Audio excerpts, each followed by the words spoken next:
Ku izina rya Data n'irya Mwana n'irya Mutima Mweranda, amen. Bene wacu dusangiye urugendo rugenda mu ijuru, ndabaramukije mu izina rya Yezu krisu, nitugire kristu. Dusabikanye ijambo ry'Imana dusanga muri Bibliya mu gitabo c'Abanyaroma ku kigabane cyaho cy'umunani duhereye ku karongo ka 31 kugeza ku ka 39. Ijambo ry'umutwe riravuga ngo amatazirano y'urukundo rw'Imana. None ko bimeze bityo twovuga iki? Ko Imana isanzwe itugwanirira, ninde tugwanya? Ko itimanye umwana wayo bwite ariko ikamuduhebera twese, none ico itesha kutugabira ibisigaye vyose ikabigereka kuri uwo mwana nigiki?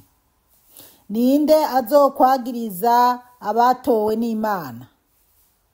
Mbega Imana siyo ibagira intungane? Ninde azobacira urwo gutsindwa? Mbega ni Yezu kristu, kandi ari we yapfuye agaheza akazuka, akaba kandi ari we yicaye iburyo bw'Imana, akongera akatwambariza. Ninde azodukura ku rukundo rwa Kristu? Mbega ni amarushwa canke ni amaganya canke ni uruhamo canke ni inzara canke ni ukubura ico twambara canke ni amakuba canke ni inkota? Nkuko vyanditse ngo twirirwa twicwa batuziza wewe, tugafatwa nk'intama z'imbagwa. Ariko muri ibyo byose turatsinda kubera uwadukunze. Nkako ndemera ntakekereza ko atarupfu canke ubuzima, atabamarayika canke inganji, atanibiriho canke ibizoza,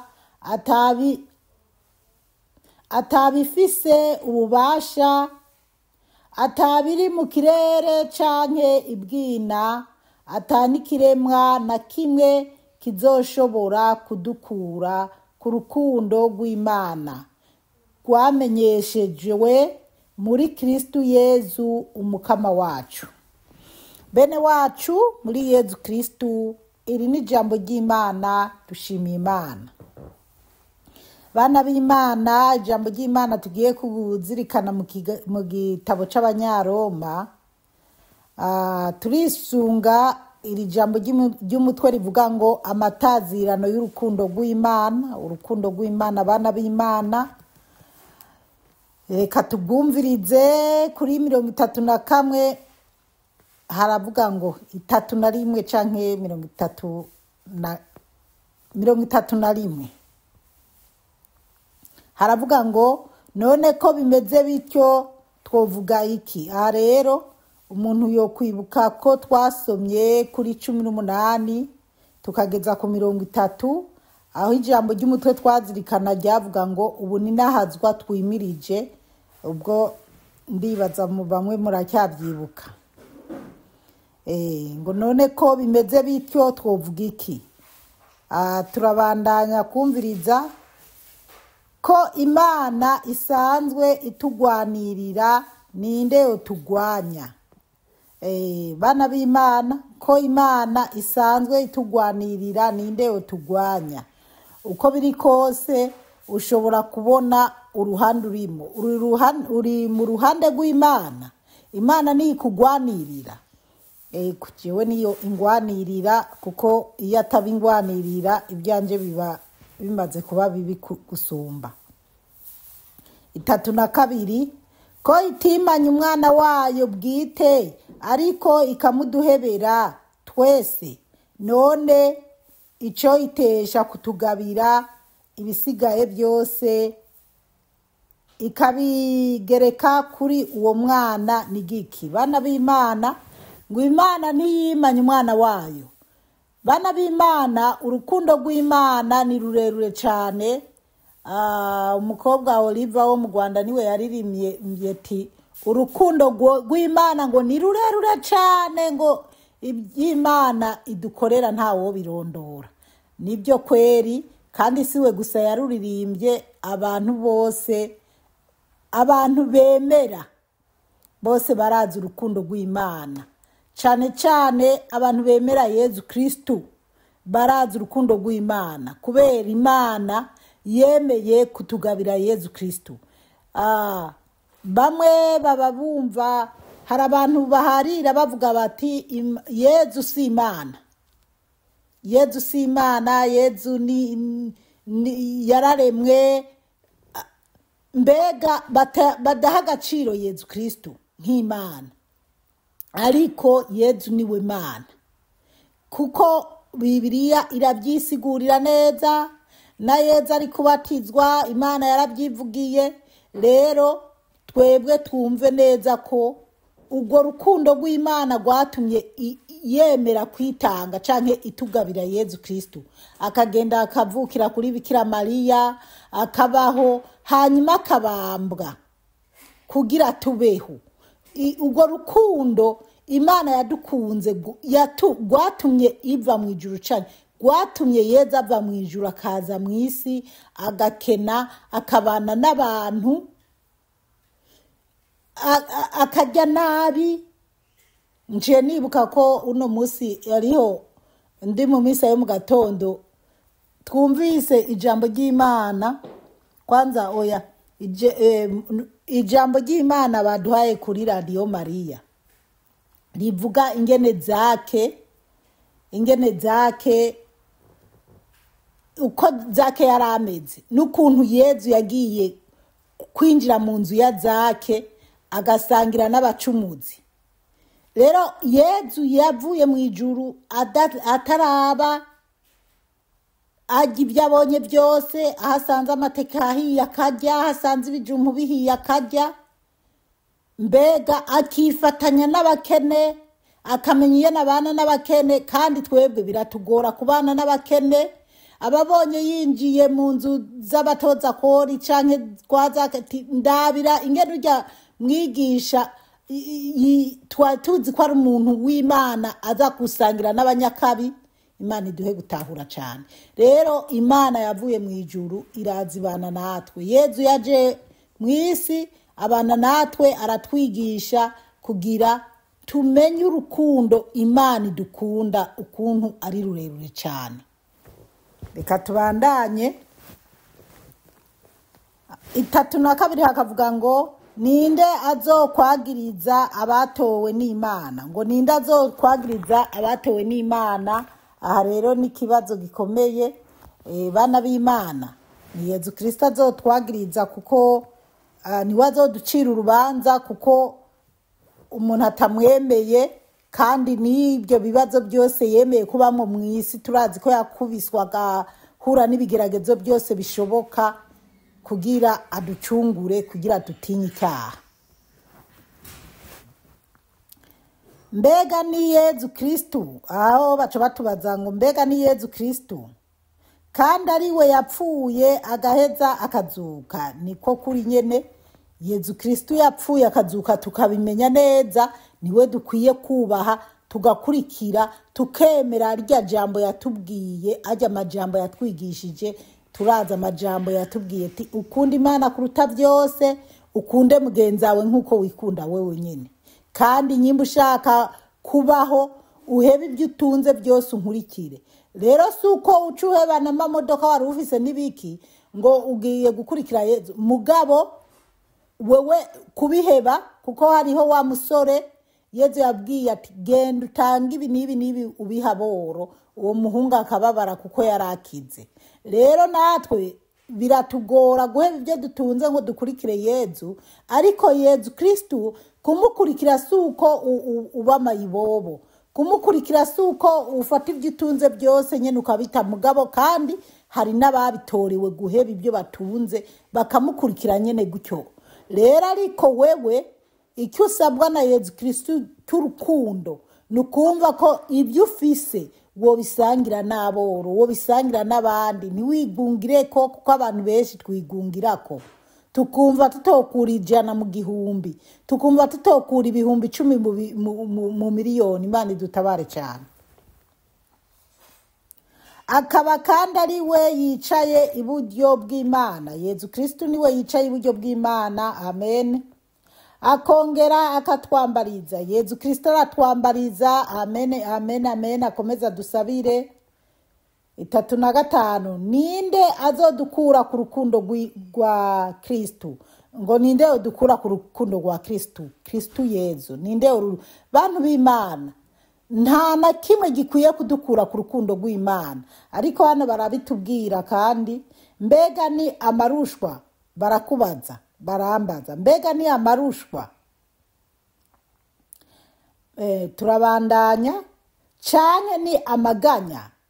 Canke ni canke ni uruhamo? Canke ni inzara? Canke ni ukubura ico twambara? Canke ni amakuba? Canke ni inkota? Murumva rero bana b'Imana ibi bintu batudondagurira. Duhereye ku iki cya mbere, mbega ni amarushwa? Amarushwa abesha aradukura ku Mana, ku rukundo rwa Yezu canke ku rukundo rw'Imana. Amarushwa yuhuye n'ibigeragezo uragira ngaho ukumva n'Imana ntiwemera kwirikiyo irakubona. Rero turi mu marushwa twige uko tugomba kubaho twiyegereza Imana, akaba ariyo itugwanira izo ntambara tuba turimo. Canke ni amaganya? Amaganya abana b'Imana, amaganya araruhisha. Sinzi ko twese tuganya kimwe, mugabo amaganya aratuma umuntu ava ku rukundo rw'Imana. Kubera hariho igihe uba mu bigeragezo bikaze, ukararurarira, bugacuri kurarira, ukumva igihe cyose ukamana agahinda, ukamana imibabaro utewe n'abantu, canke utewe nabo mu muryango wawe. Urazi gutegwa amaganya nabo mu muryango wawe, canke gutegwa amaganya nabo wabyaye. Abato guteye amaganya, bo guteye akanyamuneza bakaba aribo bagutera amaganya. Abeshi baranapfa kubera amaganya. Hama duvanye ibyo gupfa, ibyo beshi birabakura ku Mana. Imana iduhe gutahura cyane. Canke ni uruhamo? Uruhamo bana b'Imana, uruhamo ruratuma umuntu ava ku Mana, akiyumvira se Imana yaranyibagiye, Imana yarampebye.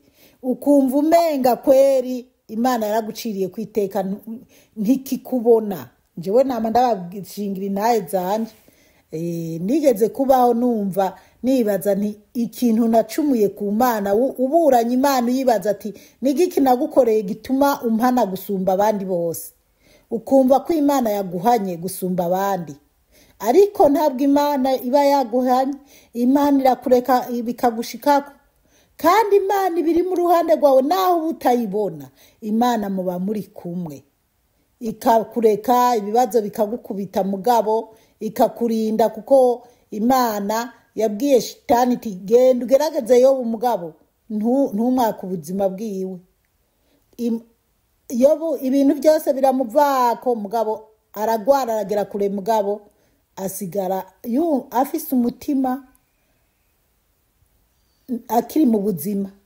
Hanyuma ibibazo birahera, Imana imugarukira imuha ibiruta ibyo yari afise incuro zingahe. Rero bana b'Imana, uruhamo ntirukadukure ku Mana. Bariko baraguhama, bariko baragutoteza, bariko barakubuza amahoro, ikomereza usenge, uzura bisengera, ubibemo uzi ko Imana muri kumwe, ugumubisengera, ugumubitura Imana ati nubwo biri uku ndazi umwanya wari wo wose uzobimara Mana, uzobikuraho ngira amahoro. Canke ni inzara? Inzara yoyo murazi beshi rabatoteza. Inzara ituma tuja mu busambanyi, ituma twiba, ituma duhemuka, ituma tuja gukora ubuzi butokozwe. Imana idutabare cyane. Bana b'Imana, inzara ni kimwe mu bintu bitugerageza cyane, ariko nabwo tugomba kumenya nyene ingene twitwara iyo dufise ikibazo cy'inzara. Canke ni ukubura ico twambara. Kubura ico twambara, ibyo byose biratuma umuntu ahemuka, akaja mu busambanyi, agakora ibibi atokoze, kwiba n'ibindi. Ugasanga ibyo biratumye umuntu ava ku Mana. Canke ni amakuba, canke ni inkota. Amakuba, inkota. Tuvuze nk'amakuba, mbega intambara yateye, wahunze, canke bagutoteje wahunze.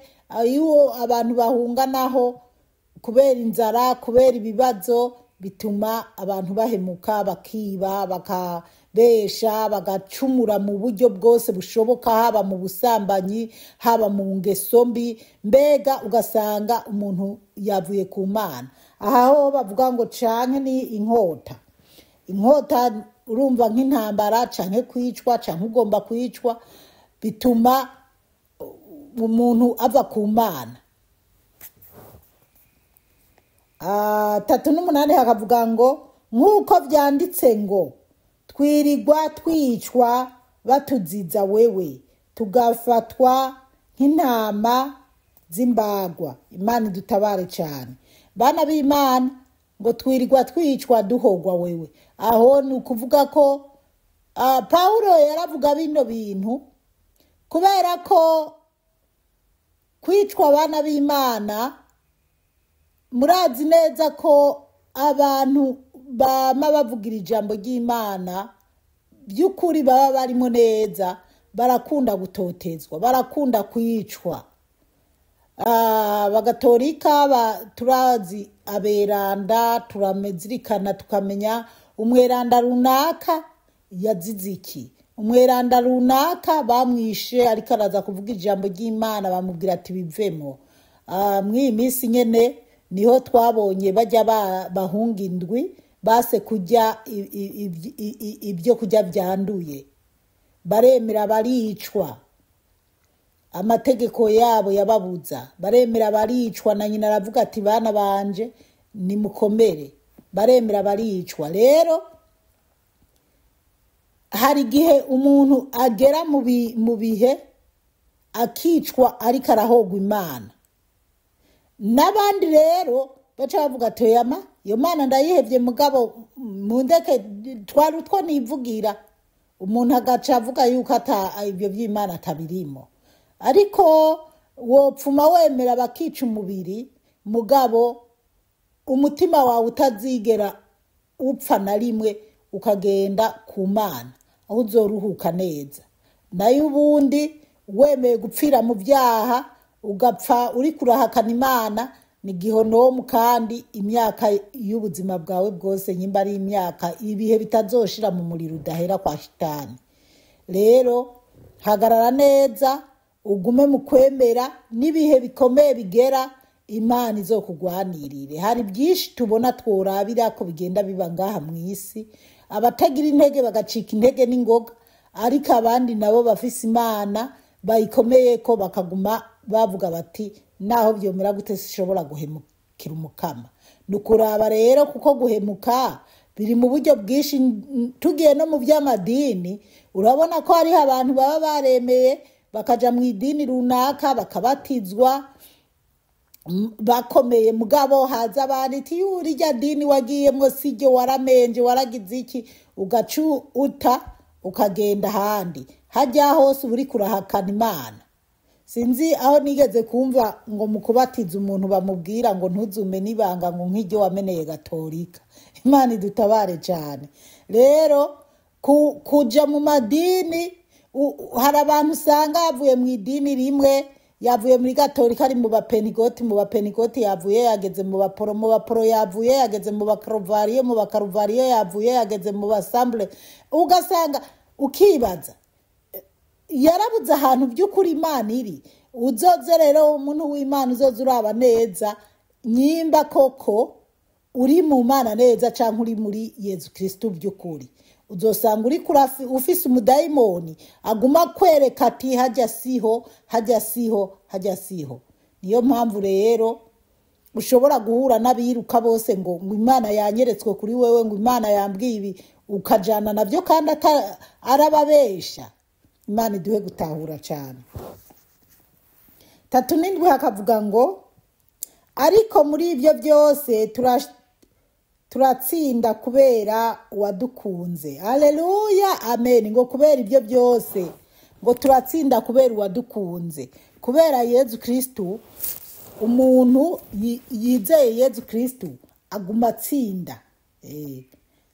3:8 nkako ndemera ntakekereza ko atarupfu canke ubuzima, atabamarayika canke inganji, atanibiriyo canke ibizoza, atabifise ububasha.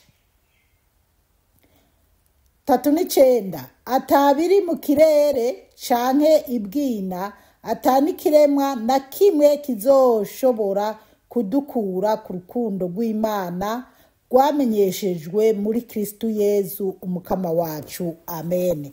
Amen. Ni jewe ndayishizeko kubera ijambo rinyuze. Paulo akavuga ati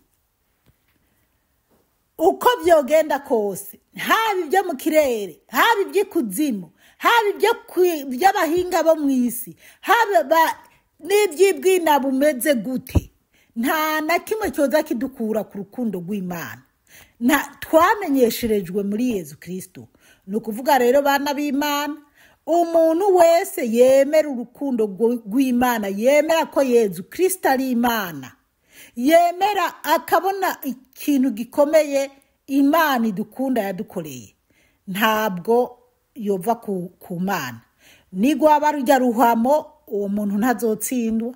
Nibyaba mu isi hari ibihuha byinshi, kandi bimwe si n'ibihuha abana b'Imana, hari ibigeragezo byinshi biduhanamiye kandi ntibirana.